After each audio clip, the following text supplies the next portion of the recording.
एक ऐसी माँ जिसका बेटा फौज में सरहदों में देश की रक्षा कर रहा हो, एक पोता जो अपनी दादी को इस श्राद्ध के मौके पर तर्पण दे रहा था और दिव्यांग जिसका कोई सहारा नहीं है, उन्हें बिना समय दिए प्रशासन ने पुलिस के सहयोग से जबरन उठाकर उनके आशियाने पर बुलडोजर चलाकर उजाड़ दिया।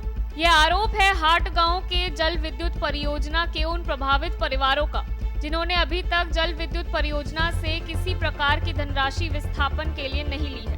बता दें, पिपलकोटी में THDC के माध्यम से एक जल विद्युत परियोजना का निर्माण किया जा रहा है। इसके लिए हाट गांव के साथ ही अन्य गांवों की भूमि को भी अधिग्रहित किया जाएगा। हाट गांव से कई परिवार स्वैच्छिक विस्थापन के आधार पर अन्यत्र चले गए हैं, लेकिन कई परिवार अभी भी ऐसे हैं जो गांव में ही रह रहे हैं, जिन्होंने विस्थापन के लिए मना कर दिया था और जल विद्युत योजना से किसी प्रकार की धनराशि नहीं ली थी। लोगों ने प्रशासन से थक हार के मीडिया को अपना दर्द बताया।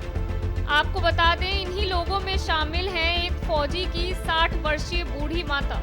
फौजी की माता नर्मदा देवी बताती हैं, बुधवार को वे अपने मवेशियों के लिए चारा पत्ती लेने जंगल जाने की तैयारी कर रही थी। तभी पुलिस की महिला सिपाहियों ने आकर उन्हें जबरन उठाकर गाड़ी में बैठाया और पुलिस थाने ले आए। इस बीच प्रशासन ने JCB से उनका घर तोड़ डाला। उनकी फौजी बेटी की शादी होने वाली थी, जिसके लिए घर में 3 लाख से अधिक के जेवर और 2 लाख नकदी रखा गया था, जिसका अभी तक कोई पता नहीं चल पाया है। बुधवार को रात को उन्हें कैद में रखा गया, जहां पर खाने पीने की कोई व्यवस्था नहीं की गई थी। पूरी रात उन्हें भूखा ही सोना पड़ा, किसी ने भी उनकी सुध नहीं ली। प्रशासन आए, हमारे मकानों को ध्वस्त कर दिया गया। हमको बांध के चमोली उसमें थाने में ले गए। थाने से हमें बंद करा गया और हमारा मकान, सामान, सोना चांदी, पैसे सब पता नहीं कहाँ है, क्या है, हम नहीं जानते। मैं पुराने कपड़े से, फटे कपड़ों से यहाँ कोटेश्वर आई हूँ। आप बोले थे कि कुछ नहीं, बच्चे की शादी करने के लिए मेरा एक बक्स रमी रम भरे है, मेरे को कैंटीन से मिलती है। मैं एक बक्सा रम है, 3 लाख के जेवर हैं और 2 लाख केस रखे थे मेरे अंदर।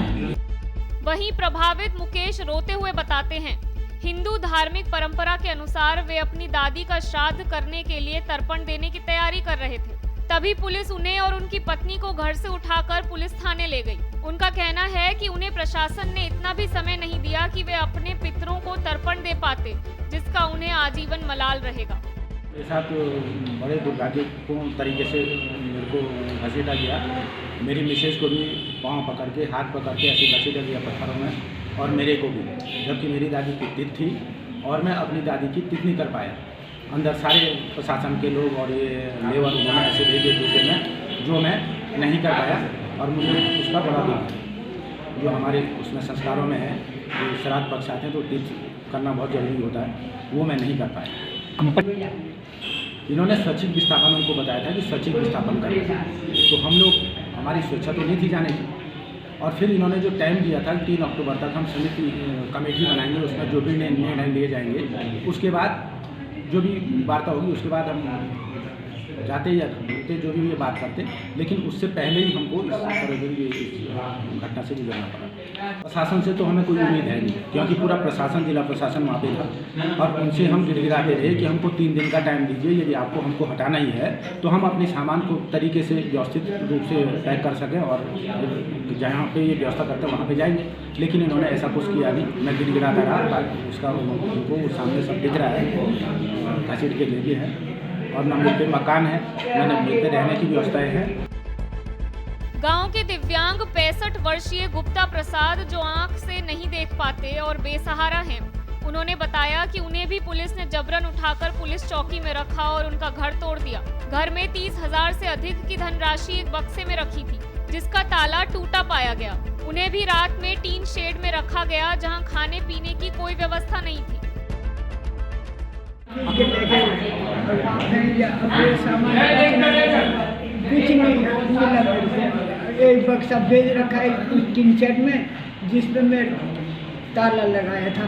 वो ताला तोड़ के मेरे अपना खर्चा रखा था, उसमें 30,000 रुपये रखे थे।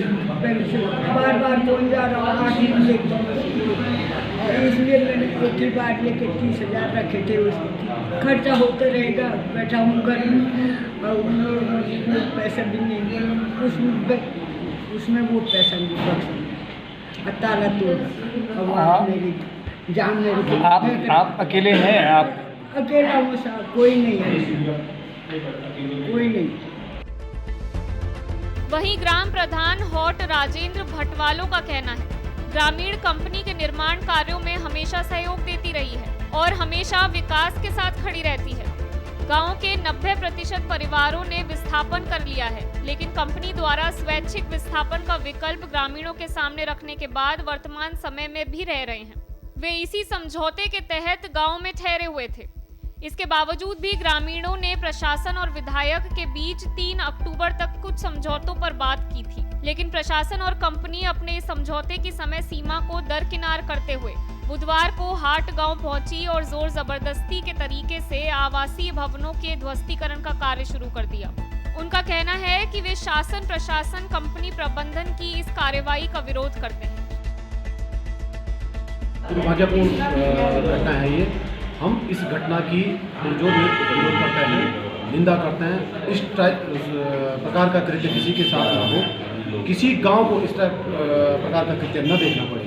मैं अभी भी कह रहा हूं जिला प्रशासन को कि आप अगर हम वार्ता के टेबल पर बैठे थे, हम लगातार वार्ता कर रहे थे आप लोगों से, ऐसी कौन सी आपत आनी पड़ी आपके ऊपर कि आपको इतनी बड़ी कार्रवाई हमारे ऊपर करनी पड़ी, जबकि हम पूरे इनकी विस्थापन प्रक्रिया में सहयोग कर रहे थे। हम TDC का भी सहयोग कर रहे थे, हम प्रशासन का भी सहयोग कर रहे थे।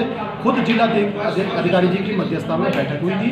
उस बैठक में 3 अक्टूबर की तिथि तय हुई थी, लेकिन उससे पहले आपकी यह कार्रवाई हमारी समझ से परे है।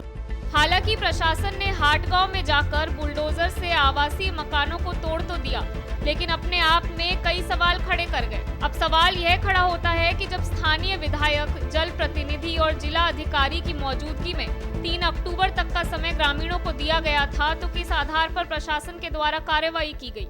सवाल यह भी है कि स्वैच्छिक विस्थापन समझौते का पालन क्यों नहीं किया गया? जल विद्युत परियोजना से किसी भी प्रकार से विस्थापन की धनराशि नहीं ली गई है, तो उनका आशियाना किस आधार पर तोड़ा गया है? इन सभी मुद्दों पर ना तो THDC के अधिकारी बोलने को तैयार है और ना ही प्रशासन का कोई नुमाइंदा। टाइम 8 उत्तराखंड के लिए चमोली से संदीप कुमार की रिपोर्ट।